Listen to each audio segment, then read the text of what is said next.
जय हिंद जय भारत। हाय दोस्तों, कैसे हैं आप सब लोग। उम्मीद करता हूँ कि सब लोग बहुत अच्छे होंगे। मैं भी यहाँ पे बहुत बढ़िया हूँ। हमारा ये जो वीडियो वो देखने से पहले एक छोटा सा अनाउंसमेंट मुझे आपको करना है सीए आइकॉनिक प्रोग्राम के लिए। सीए आइकॉनिक प्रोग्राम एक फ्लैगशिप प्रोग्राम है जो अनअकैडमी ने लॉन्च किया है। इसमें लाइव मेंटरिंग प्लेटफॉर्म भी आपके लिए अवेलेबल है। इसमें आपके doubt solving session regular basis पे होंगे, लाइव क्लासेज होगी, आपके 3 टेस्ट पेपर होंगे, 40% सिलेबस, 80% सिलेबस, 100% सिलेबस, जो आपको कॉपी चेक करके दी जाएगी ताकि आपको आपकी गलतियों का एहसास हो, वो गलतियां आप एग्जाम में ना दोहराएं। वीकली टेस्ट लिया जाएगा, प्रिंटेड बुक्स दी जाएगी, स्टडी मटेरियल जो होगा प्रिंटेड फॉर्म में रहेगा। आपके डिस्कॉर्ड की फैसिलिटी अवेलेबल है, अनलिमिटेड एक्सेस अवेलेबल है, स्ट्रक्चर कोर्स आपको मिलेगा। उसके अलावा सब्सक्रिप्शन में 12 मंथ, 24 मंथ, 36 मंथ का सब्सक्रिप्शन अवेलेबल है और मंथली पेमेंट की फैसिलिटी भी है, जिसमें ग्रुप 1, ग्रुप 2 और आप कॉम्बो का ऑफर भी सेलेक्ट कर सकते हैं। CAMG लाइव कोड यूज करने पर आपको मिलेगा additional discount.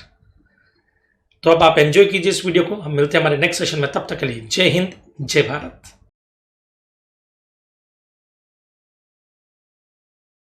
Life insurance business services, ये क्या बोलना चाहता है, ध्यान से सुनना।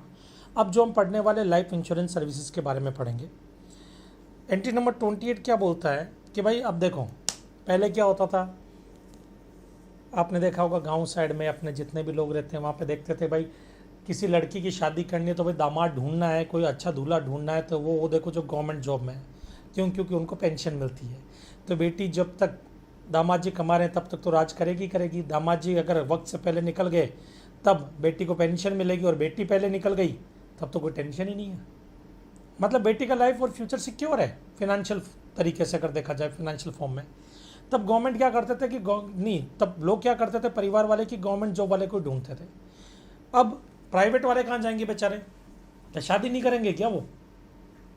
अब आज हम भी अगर जाते हैं गांव में और अगर कोई बोलता भाई साहब क्या क्या, बोले जी चार्टर्ड है, CA हैं।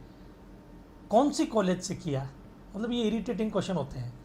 अगर किसी को समझा भी दिया आपने, बोला अच्छा सरकारी नौकरी है क्या, तो सरकारी नौकरी है क्या, तो हम बोलते हैं जी नहीं, फिर क्या मतलब? अब उनको कौन बताए CA का मतलब क्या होता है, उसकी वैल्यू क्या होती है मार्केट के अंदर। तब अब क्या हुआ, इस चीज़ को देख करके कई प्राइवेट कंपनीज आगे आई और उन्होंने पेंशन स्कीम निकाली कि आप थोड़ा थोड़ा कंट्रीब्यूशन दो, फिर एक पर्टिकुलर टाइम पीरियड के बाद में हम आपको पेंशन देंगे, बराबर है। तब अब प्राइवेट जॉब वाले भी सिक्योर होने लगे धीरे धीरे धीरे धीरे। ये चीज़ गवर्नमेंट को पता लगी। गवर्नमेंट ने बोला क्यों ना हम ऐसी स्कीम निकाल दें। तब गवर्नमेंट ने इंट्रोड्यूस किया national pension system, annuity under national pension system. इसकी क्या खास बात है कि आप एक ही बार पैसा दे दो, बराबर है, फिर एक पर्टिकुलर टाइम लिमिट के बाद में आपको पेंशन मिलना शुरू होगा, और अगर उससे पहले आप ऊपर निकल लिए तो आपकी फैमिली को इंश्योरेंस क्लेम मिल जाएगा। मतलब पेंशन की पेंशन, और पहले निकल लिए तो इंश्योरेंस, मतलब 2 in 1। और इसमें गवर्नमेंट ने एक और तड़का क्या मार दिया, अगर आप कंट्रीब्यूशन करते हैं, प्रीमियम देते हैं तो GST नहीं लगेगा उस पर। अब लोग इसी स्कीम में आएंगे सबसे ज़्यादा, प्राइवेट कंपनी के तो ताले लग जाएंगे इस हिसाब से। गवर्नमेंट ने वही स्कीम लगाई। देखो गवर्नमेंट क्या बोलती है, service of life insurance business provided by way of annuity under the national pension system. National pension system scheme का नाम है, बराबर है। उसमें एन्यूटी पे कर रहे हो, मतलब एक ही साथ amount. Regulated by pension fund regulatory and development authority of India under the pension fund regulatory and development authority act 2013।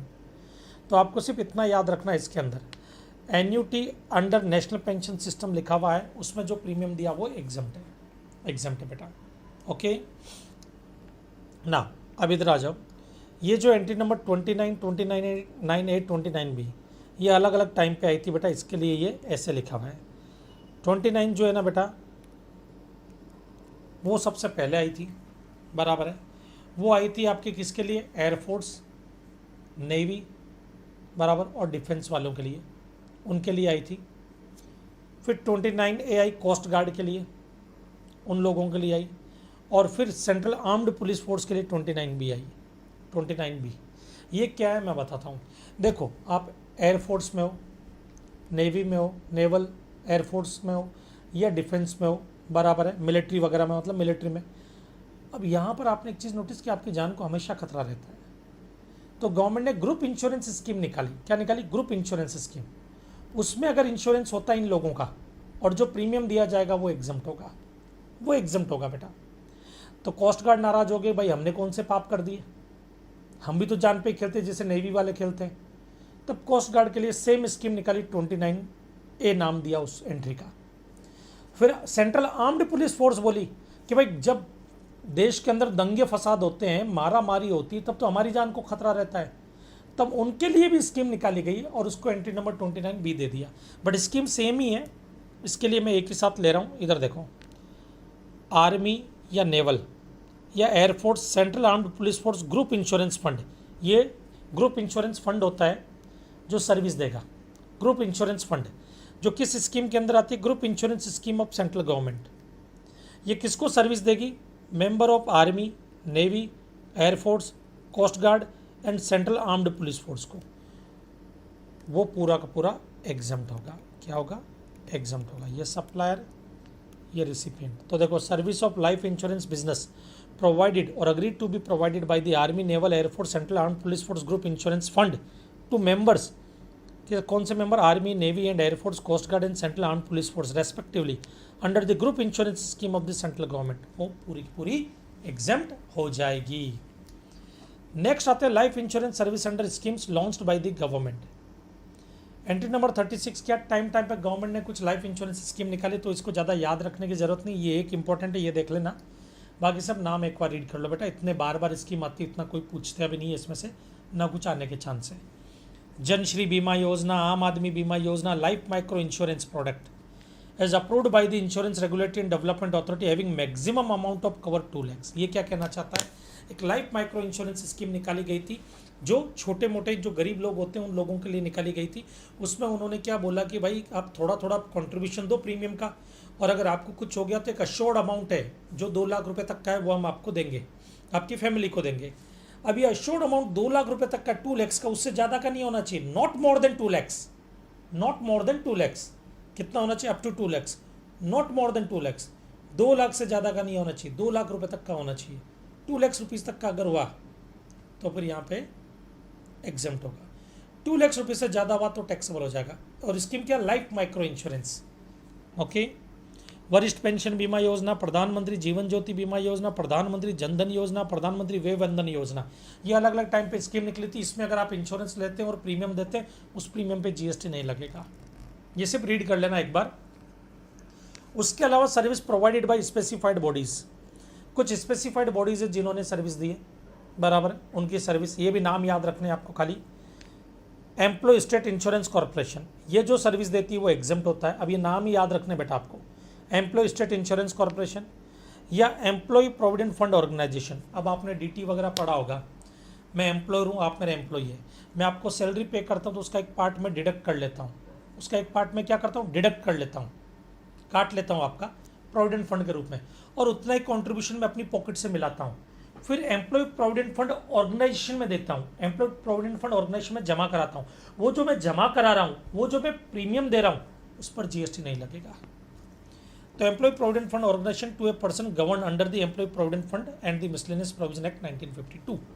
फिर एक है coal mines provident fund organisation. ये क्या है, जो कोल माइंस में जो लोग काम करते हैं ना बेटा, कोल माइंस में उनका कंट्रीब्यूशन, जैसे मान लो मैं कोल माइंस का मालिक हूँ, माइंस है मेरी, और अब यहाँ पर समझना बेटा, आप कोल माइंस में काम कर रहे हैं, आप कोल माइंस में काम कर रहे हैं, और आप कोल माइंस में काम कर रहे हैं, और मैं क्या कर रहा हूँ यहाँ पर, मैं क्या कर रहा हूँ यहाँ पे, आप कोल माइंस में काम कर रहे हैं और मैं आपको सैलरी दे रहा हूँ, उस वक्त मैं आपका प्रोविडेंट फंड का एक अमाउंट काट लूँगा, उतना ही मैं अपनी तरफ से मिलाऊंगा। बट ये एम्प्लॉय प्रोविडेंट फंड ऑर्गेनाइजेशन में जमा नहीं होते हैं, ये coal mines provident fund organisation में जमा होते हैं। उसमें जो जमा होगा उस पर जीएसटी चार्ज नहीं होगा।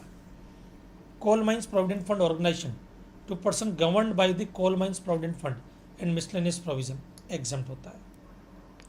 Service provided by national pension trust to its member, एक नेशनल पेंशन ट्रस्ट है, तो वो जो उसके मेंबर्स होते हैं ना, वो एक एडमिनिस्ट्रेटिव फ़ी पे करते हैं, हर साल एडमिनिस्ट्रेटिव फ़ी पे करते हैं उसमें, तो उस पर जीएसटी नहीं लगता है। तो सर्विस बाय नेशनल पेंशन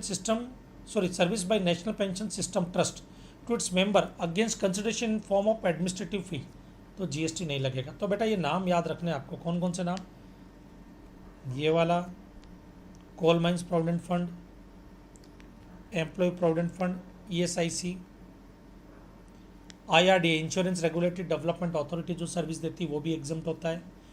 और लास्ट आता है सेबी।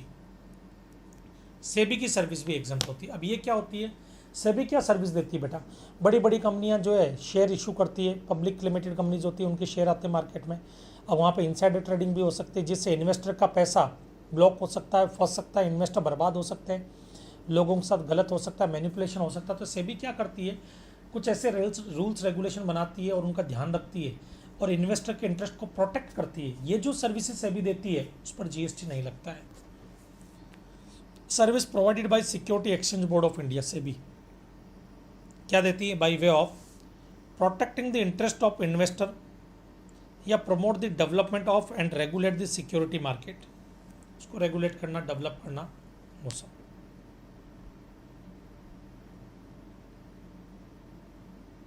चलो अब बेटा ये आती है जनरल इंश्योरेंस। अब ये जनरल इंश्योरेंस सर्विस है ना बेटा, ये पूरा का पूरा आपको सिर्फ जस्ट रीड करना है, एग्जाम पॉइंट ऑफ व्यू से किसी काम का नहीं है। ये टाइम पर अलग अलग स्कीम्स आई थी बेटा, इसलिए देना पड़ा। आज तक इसमें से कोई क्वेश्चन आता नहीं है, खाली एक रीडिंग कर लेना, रट्टा मारने का कोई तरीका नहीं इसमें, खाली फिर टाइम वेस्ट होगा आपका। तो अलग अलग स्कीम आती है। फिर भी अगर आपको ऐसा कि सर कौन सी स्कीम याद रखे, प्रधानमंत्री फसल बीमा योजना याद रख लेना, ये लेटेस्ट आई है। Restructured weather based crop insurance याद रख लेना, निर्भया हेल्थ इंश्योरेंस स्कीम और बंगला शस्य बीमा, ये 4 लास्ट की जो ना वो याद रख लेना। ये अभी रिसेंटली 1-2 सालों में, 3 सालों में, 4 सालों में आई है, 3-4 सालों में, बराबर है। बाकी तो जब से ये एक्ट बने आ रहे हैं, चले आ रहे हैं, तब से ये स्कीम्स आ ही रही है, बराबर है। चलो बेटा आगे चले। नेक्स्ट है reinsurance of general insurance and life insurance. Reinsurance of general insurance and life insurance, ये क्या बोलना चाहता है, ध्यान से सुनो बेटा। ये आपने 35 जो पढ़ा और 36 ये ऊपर, ये लाइफ इंश्योरेंस वाला, इनका री इंश्योरेंस भी अगर आप करवाते हो तो उसका प्रीमियम भी एग्जम्प्ट होगा। कैसे, ध्यान से सुनना। मान लीजिए प्रधानमंत्री फसल बीमा, ये वाला ले लेता हूँ एग्जाम्पल में। प्रधानमंत्री फसल बीमा में मैंने इंश्योरेंस करवाया